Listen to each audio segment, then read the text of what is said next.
285 metre দীর্ঘ এই দানবীয় জাহাজটি কেবল আয়তনে নয়, সক্ষমতায়ও ছাড়িয়ে যেতে চলেছে ফরাসি গর্ব চার্লস ডি গলকে। প্রেসিডেন্ট রিসেপ তাইয়েপ এরদোগানের হাত ধরে শুরু হওয়া এই প্রকল্প এখন আঙ্কারার জাতীয় সম্মানের প্রতীকে পরিণত হয়েছে।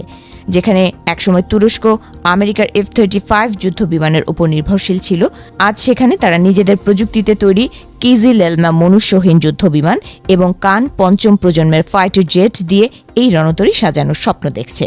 বিশ্লেষকরা বলছেন এটি কেবল একটি জাহাজ নয়, বরং তুরস্কের নীল মাতৃভূমি নীতির এক চূড়ান্ত বহিঃপ্রকাশ।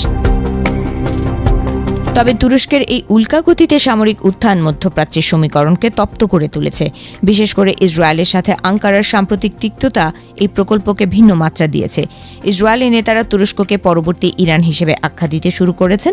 তেল আবিবের আশঙ্কা, ইরানের পর তুরস্কই হতে যাচ্ছে মধ্যপ্রাচ্যের পরবর্তী বড় সামরিক চ্যালেঞ্জ, যা সরাসরি তাদের প্রভাবকে খর্ব করবে। পূর্ব ভূমধ্য সাগরে গ্রিস, সাইপ্রাস এবং ইসরায়েলের মধ্যে গড়ে ওঠা এক অলিখিত জোট তুরস্ককে অনেকটা কোণঠাসা করে ফেলেছিল। সামরিক বিশেষজ্ঞদের মতে মুজেমের নির্মাণ তুরস্কের সেই একাকিত্ব ঘোচানোর এক কৌশলী চাল। গভীর সমুদ্রে নিজেদের সার্বভৌমত্ব রক্ষা এবং শত্রুপক্ষকে তটস্থ রাখতে এই রণতরী হবে আঙ্কারার তুরুপের তাস। এটি একদিকে যেমন গ্রিসকে চাপে রাখবে, তেমনি সাইপ্রাস ইস্যুতে তুরস্কের দর কষাকষিতে ক্ষমতা বহুগুণ বাড়িয়ে দেবে। এত বড় বিনিয়োগ কতটা যৌক্তিক? তাদের দাবি, একটি বিমানবাহী রণতরী রক্ষা করার জন্য যে বিশাল সাবমেরিন বহর এবং সহায়ক জাহাজ প্রয়োজন, তুরস্কের তা এখনও পর্যাপ্ত নয়। উত্তর সাইপ্রাসের বিমান ঘাঁটিকে অডুবন্ত রণতরী হিসেবে ব্যবহার করা যেখানে সম্ভব, সেখানে এত ব্যয়বহুল প্রকল্পে যাওয়াকে অনেকে বিলাসিতা হিসেবে দেখছেন। তবে তুরস্কের চোখ এখন কেবল ভূমধ্য সাগরে সীমাবদ্ধ নেই।